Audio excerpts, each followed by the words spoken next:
Почитувам подпредседателе, почитувани министри, почитувани колеги пратеници. Така, добро.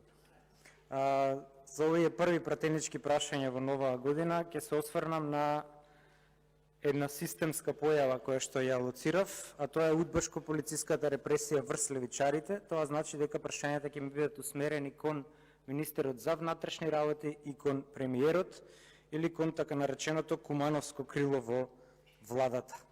Како што го нарекува денешен фокус, тивкиот социјалдемократ кој стана незаменлив министер во владата на Кумановецот.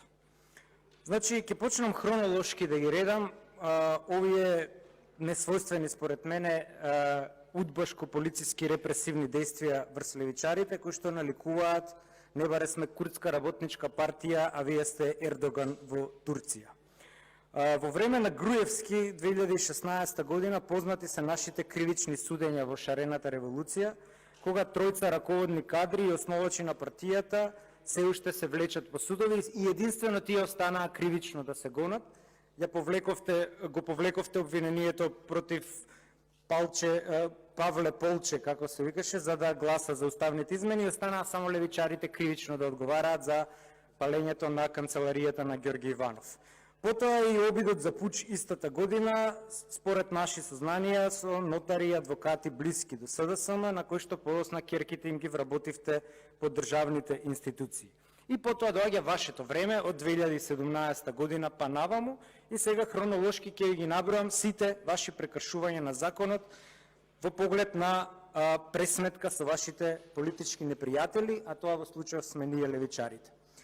Првото беше, ако се сеќавате, министре, апсењето на демонстранти и антимилитаристи во Жена парк на антинато протестот, за кој што за прв пат во историјата на независна Македонија имате одлука на Уставен суд по итна интердиктна заштита. Тоа се слични како оние во Страсбур, меѓутоа сега Уставен суд се одважи, каде што направивте класичен каверап, односно владино прикривање на 7 полициски инспектори и униформирани полициски службеници. Ќе ви прочитам дел од петитумот на одлуката. Вели, полицијата, по која вие ја раководевте, била свесна и знаела дека овие лица се припадници на левица, бидејќи истите ги носеле низините символи. Дискриминаторското постапување на припадниците на полицијата со нивно преземање физичка сила и ставање лисици на рацете е класична директна дискриминација, бидејќи биле третирани понеповолно како апликанти од случајот со другите демонстранти. Значи, утврдена е за прв пат во историјата на уставното судство кај нас повреда на слобода на мислата и јавното изразување на мислата и забрана на дискриминација по основ на политичка припадност, заштитена како итна заштита во членот 110 од Уставот. Продолжуваме следната година, 2018 година. Тоа е познатиот случај Апасиев, каде што Драги Рашковски од позиција на Владин Генсек преку Тахир Хани од ДУИ и преку инспекторот Африн Салију исто така од ДУИ се обидуваат да го оспорат мојот докторат, односно ги чешлаат десетките на Апасиев, фамозните десетки, дали се добиени на легален начин, какви биле моите ментори, дали тие имале соодветно образование од областа и слично. И тој обид ви пропадна на поништување на мојот докторат. Следното е 2019 година, кога имаме хакерски напад на Facebook страната и сајтот на Левица, кој е уредно пријавен во вашиот одсек за криминал, не знам, компјутерски криминал, како ви се вика, и за кој што немаме никакви сознанија повратни до ден денес. И 2020 година, годината кога Левица, маргиналната Левица станува парламентарна партија, е врвот на овие закани по живот од страна на нашите политички непријатели и вие класично се однесувате како да сте партиски, а не државен министер. Вие сте и мој министер, така е. Вие треба и мојот живот да го заштитувате, иако сме политички опоненти, бидејќи во спротивност е хибриден режим. И сега колку за споредба, ќе ви кажам напис. Градоначалникот на Кавадарци, Митко Јанчев, некој тип му пишал: овој нема да умре од болест или од старост. Цитирам. За ваков фейсбук напис, типот е приведен, остварен куќен притвор одреден, одјавен обвинител по барање од судот и кривично е гонет за кривично дело за грозување на сигурноста. Не, сега ќе ви прочита, и тоа од рандом лик, некој обичен, некој малски хоштаплер. Сега ќе ви прочитам што мене муџахедините ми пишува, па да видите да споредите. Радикален крсташ, фашиста, само смрт за ваквите. Само бензин и кибрид за тебе гнасен еден. Куќа ќе ти гори, деца ќе ти се радујат, крмак еден. Уредно пријавено во вашиот оддел за криминалистички таму истраги како. Тие Пасиев не се опуштај многу.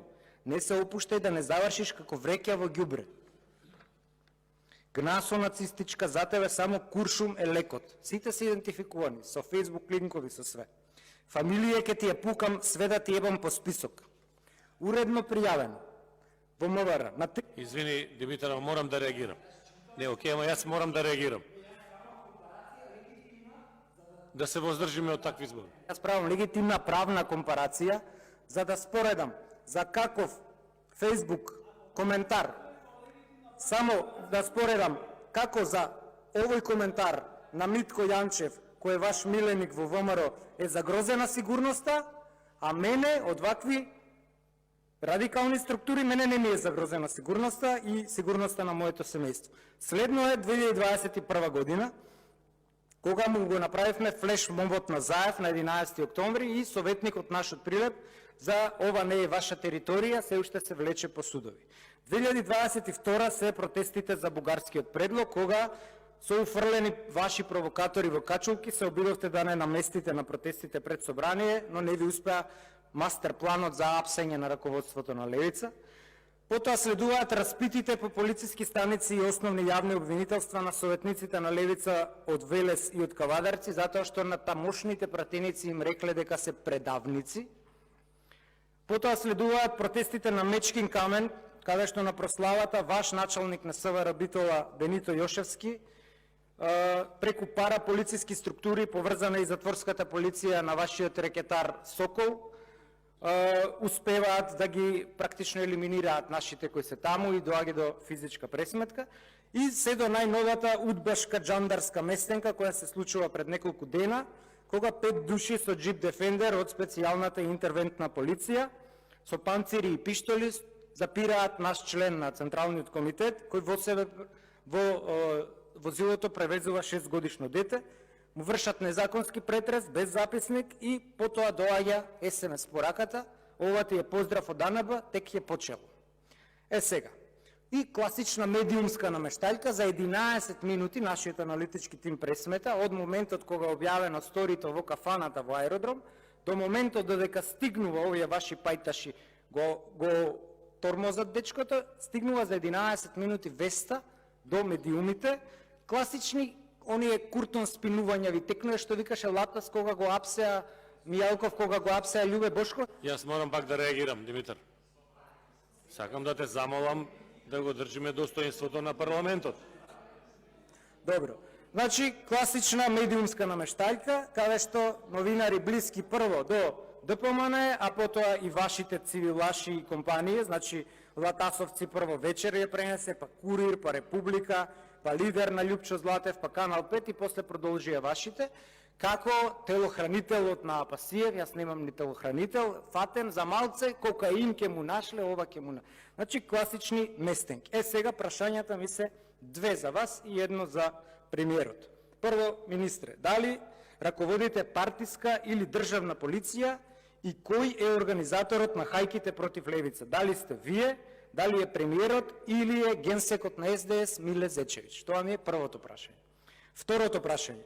Дали сте вршеле притисок врз внатрешната контрола на МВР за владин каверап, односно прикривање на вашите битанги, рекетари, джанаци и тепачи, кои што немаат никаква дисциплинска последица за ова тортура која што ни ја прават? И третото прашање ми е до премиерот. Дали Република Македонија, односно безбедносните служби, го користи шпиунскиот софтвер Пегасус, кој што од неодамна има извештај во Европарламентот, го користеле 14 земји членки на Европската Унија и кој што се користи, вие повеќе знаете од мене, за компрометирање на политички неистомисленици, се влегува во нивните мобилни телефони, лаптопи, се вадат материјали и потоа се следат новинари, суди, обвинители, потоа се компромитираат со цел тие да преземат или да не преземат одредени действија. Тоа ми се трите прашања, ќе чекам одговор, па ќе се изјаснам дали сум задоволен. Ви благодарам.